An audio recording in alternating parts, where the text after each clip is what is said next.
The Discovery of Starchild. By Dolores Cannon. Extraterrestrials are living now on Earth. They can no longer be considered as aliens existing only on distant stars or cruising around in spaceships. They are everywhere, among your friends, neighbors, and even your relatives. We are all interrelated, for they are our ancestors. Their blood flows through our very veins. We are as much a brother to the beings from the stars as we are to the animals of the earth. This was revealed to me through a year's intensive work with an actual star person. Our contact was made through hypnosis. I am a regressionist and I regularly take trips through time and space to visit Earth's past and learn about history as it is being lived. But until my work with Phil D began, I had never visited other planets. I had always wished to. I thought it surely would not be any more improbable than what I was already doing. Surely some human beings had experienced life somewhere else besides Earth. The idea fascinated me, but so far the proper subject had never crossed my path. I thought this type of person would be rare. But as I work with so many people, I assumed that the odds were that sooner or later I would find one, or they would find me. I had no way of knowing that the odds were greater than I thought. But these people are not easily recognized. They are very cleverly disguised, even from themselves, by the protective subconscious. When I started on this totally unexpected journey, I was preconditioned, as we all are, to think of anything alien as being frightening and bad. Anything we can't understand we naturally fear. I was quite surprised to find a totally different picture of these creatures than has been presented by the movies and TV and science fiction stories. It took quite a while to overcome the brainwashing of several years and to think that deep within us, our spiritual side, there is no difference, only misunderstanding.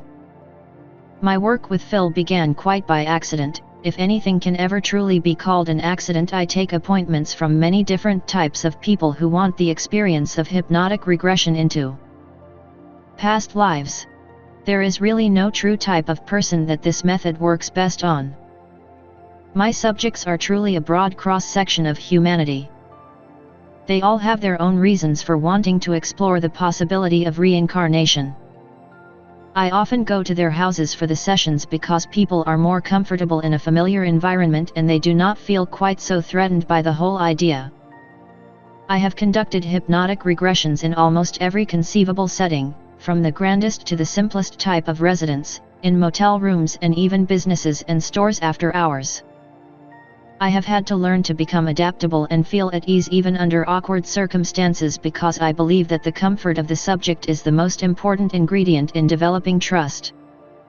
My work in this unusual field had taken me to some strange locations and I finally had to draw the line.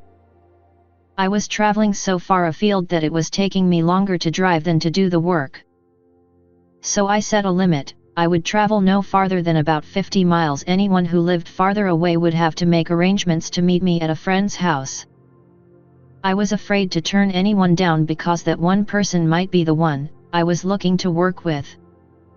The one that would be able to supply information needed to start off on another exciting journey. There is no exterior way to tell, and I never know what I am looking for until I find it. These are normal, everyday people with no outward clues to the adventures their souls have experienced in other lives and times. I had an appointment with a young, divorced businesswoman and I had driven almost to my limit to have a session with her in her home. Twice before she had set up an appointment but had cancelled out at the last minute. I often suspected she was not yet ready for regression. It can frequently be too revealing. Maybe she was subconsciously afraid of what she would find if she began to probe into her hidden past, and these excuses were her way out. I did not rush it, I had far too many others to work with. As I drove into the small town, I thought she was finally going to go through with it this time because she had not called to tell me otherwise. But when I turned into her street and neared her house, I didn't see her car. Instead, in the driveway was an unfamiliar yellow truck with the advertising of a local electronics repair shop emblazoned on its side. My first thought was that she had forgotten our appointment and was having work done on her TV. It would have been typical of her, and I knew I could not conduct a hypnotic session in such an atmosphere. As I got out of my car, I noticed a note on her door. She had been called away on business, but she had arranged a replacement so I wouldn't have made the long trip for nothing. The note said that my subject, Phil D., was waiting inside. It was her nature to do something like this at the last minute, so I was not totally surprised. Thus, my subject would be a total stranger, not an ideal arrangement. I did not expect a lot from the session. New subjects can often be difficult to work with, especially if they have no former knowledge of hypnosis. His guard would probably be up, and I supposed most of the session would be spent establishing trust and rapport, which is so important in a working relationship of this type. I fully expected that this would be a one-time experience and I would probably never see Phil again. Phil turned out to be a nice-looking dark-haired young man, 28 years of age, quiet and I suspected rather shy. I found later that this was merely a quiet self-assuredness. He had his own electronics repair business which he operated out of his parents' garage. He was from a large family, one of 5 children, and lived at home. About the only thing unusual about him was that he was an identical twin. In the course of time, I found out much about Phil. He seemingly had little interest in girls and had never had a serious relationship, which was surprising because he was quite attractive. He had spent some time in the Navy where he had learned electronics. One of the first things people ask me about an excellent subject is what their religious beliefs are. Somehow, they assume that in order to display these abilities the person must have had an unorthodox religious upbringing. This is far from the truth. Every religious belief is represented. It seems to have little influence on the type of information I receive. Phil was raised in a strict Catholic environment and served as an altar boy in the local church, participating in masses, funerals, and holiday observances. He attended a Catholic school under the instruction of nuns until the 7th grade, so he was well indoctrinated with the catechism. This was hardly the atmosphere to encourage thoughts of reincarnation. He had an interest in the occult, had done much reading, and wanted to try regression out of curiosity. He was very amiable and seemed at ease with me and the idea of hypnosis from the beginning. The first session turned out as I suspected it would. Although he went easily into a medium level of trance, he was not communicative. His voice was mumbling, and his grunting answers made it very difficult to tell whether he was answering yes or no. This is a common problem and often happens when the subject is so relaxed. Their answers come slowly as though they are lazily talking in their sleep. They become very absorbed in what they are seeing but will volunteer no information unless directed to do so. I do not like to work this hard anymore. I prefer a free flow of communication, and this is one reason why I search for somnambulists. Phil relived the boring and uneventful life of a man wandering around in the desert. At one time he was searching for water, and later when he awakened, he said he could really feel the thirst, the hot, dry climate and the combined misery of those around him. This was quite typical of a first regression. It is very common to relive a simple, ordinary life as the subconscious explores this new experience. Upon awakening, he said that the impressions he received were quite vivid, but he was so relaxed that it was a real effort to try to talk to me. He said he now knew what it was like to be old, because he really felt that way toward the end of the man's life, old and tired and dragged out. He was exhilarated by the experience and eagerly wanted to try it again. I wish I could say that I was enthusiastic also, but at the time I was not excited about working with him again. It was too difficult to get answers from him. I prefer to work with people who are more spontaneous and talkative. But if someone wants to do this type of work, I generally agree. I don't like to refuse anyone because I have no way of knowing what insight the individual may be getting out of the session. So I reluctantly set up an appointment for the next week. I assumed that after a few sessions his curiosity would be satisfied and I could resume looking for more productive subjects. In my technique, I use many different procedures and I try various ones until the subject finds one they are the most comfortable with. One method utilizes an elevator. When the subject feels they have arrived at the correct floor and the elevator door opens, they feel a desire to get off and explore whatever they see. This method was tried during the second session and proved to be Phil's favorite. We are still using it and it has turned into a very valuable tool in contacting the various places and levels that we have visited. During the second session he was a little more talkative. He told of a lifetime in Munich during wartime Germany. He and others were Jews employed by a civilian sector of the government. Although their families had been murdered, they were allowed to live because they possessed skills that could be utilized. They had to wear identifying armbands which he considered insulting. He was a draftsman named Karl Brecht. He and the others were involved in some secret work concerning the designing of submarine bases. But because it was restricted information he was reluctant to talk about it. Even though these Jews were useful to the German cause, they were humiliated and treated badly by their superiors. This made him feel bitter. He spoke of seeing Hitler once in a parade and thought the man was insane. Phil's alter ego, Karl, died when he and another man were flying in a small plane near the French border. They were en route to the site of the submarine base and were mistakenly shot down by enemy anti-aircraft fire. They crashed in the middle of a small village. Upon awakening, he said this session had meaning for him. He had had a very vivid dream that was quite like the death scene. The dream had made a strong and lasting impression on him. He had thought he was in the German military and was shot down in a fighter plane because he had seen swastikas on it, but now, he realized it was a civilian plane. What had bothered him the most in the dream was the total apathy of the people in the town where the plane crashed. They just stood around and watched him die. Apparently, the people were glad the plane had been shot down. They didn't seem moved by what was happening and did not try to help at all. Their animosity made him angry, but he said he felt more emotion in the dream than while watching it under hypnosis. During this session, his answers were still slow and difficult to hear at times, but it was improving.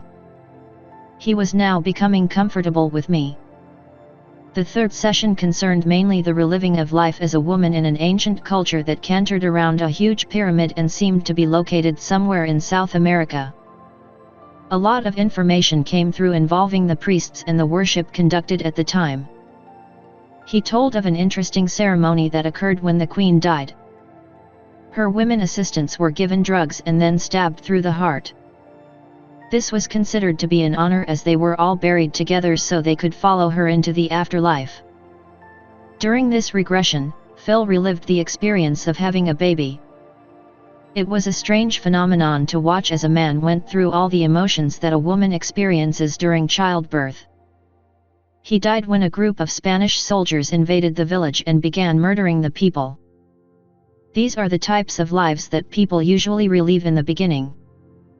I am so familiar with them that I no longer find them unusual unless they offer some type of information that could be important. I have collected hundreds of these, and although they may be useful to the subject in some way, they are only useful to me as an accumulative overview of history. However, something strange happened at the beginning of this third session. When the elevator doors first opened, he saw an unfamiliar silhouette on the horizon. The silhouette of a jagged, rugged terrain against a red sky. When he saw it, for some reason it made him feel uncomfortable. It bothered him and he rebelled from it. He didn't want to explore it and asked to get back on the elevator and go somewhere else. I never ask anyone to do anything they feel uneasy about, so I let him go where he wanted to. This was when he wound up standing at the base of the pyramid. This is part of the building of trust when I allow the subject to do what they feel the most comfortable about. It shows them that they really are in control during the regression. I feel that if there is something of importance there for them to see, they will eventually do so if they are not forced. I was curious about the scene because the strange landscape didn't sound like any place I was familiar with. Upon awakening, I asked him why he didn't want to explore it. He said he had no idea where it was either. There was a strangeness about the landscape that he didn't understand. The horizon was not smooth like trees, just a jaggedness that disturbed him. On the right, he had seen a spire or something similar with a circular aspect to it. The only way he could describe it was that it looked something like a large donut encircling a monolith near the top. There was something about the scene that was uncomfortable, he said softly with a faraway look in his eyes. A twilight feeling, a darkness about it. A darkness that didn't seem to change. His gaze shifted back to the present. I'm very glad that you didn't force me to explore it. That you gave me the option of returning to the elevator. I don't know why, but I felt safer there. There was something unearthly about the scene. Where was it and why did it disturb him? Evidently, his subconscious was allowing the first rumbling of flashes from another world to seep through. It would be several weeks before we could discover the meaning of this scene and the reason for his reluctance to explore it. In subsequent sessions, he seemed to be drawn to the German life even though there were feelings of bitterness there. He felt a great deal of emotion stirred by these memories. There were vivid feelings of anger, frustration, and unhappiness. He wanted to let these out very badly while in trance, but he was afraid of offending me if he showed emotion. He admitted he had great difficulty dealing with emotion in his present life also. He felt compelled to keep it inside. He would not even allow his family to see his feelings. I assured him that that was what I was there for, so he could safely let it out. This release can oftentimes be very beneficial. During the sessions that followed, he occasionally saw more scenes that bothered him. Glimpses of a strange city with lots of towers and cars that flew like planes and hovered in the air. The whole appearance of the city was of a colorless, gray sameness with white lights showing through. Each time this scene appeared, he withdrew from it. He would ask to return to the safety of the elevator and go elsewhere. I was intrigued because the scenes definitely sounded otherworldly or at least futuristic, and I was anxious to explore them. But I knew from experience not to let my curiosity intervene. It was best not to rush the subject, to let them discover these abilities and lives at their own pace. In my work, patience usually pays off. Phil was puzzled. I have the feeling there is something just beneath the surface that is trying to come through, and it almost did a couple of times. He felt whatever it was could be contacted through the elevator if he could only find the right floor or level and had the courage to explore it. I sensed it was somehow associated with the various scenes of the jagged horizon and the strange city. We were building trust and rapport, and I continued to have sessions with Phil in addition to the others I was working with. His answers were becoming more spontaneous, and because of these odd scenes, I thought something might possibly emerge that would be worth exploring. They had certainly aroused my curiosity. Little did I know what adventures lay in wait for us.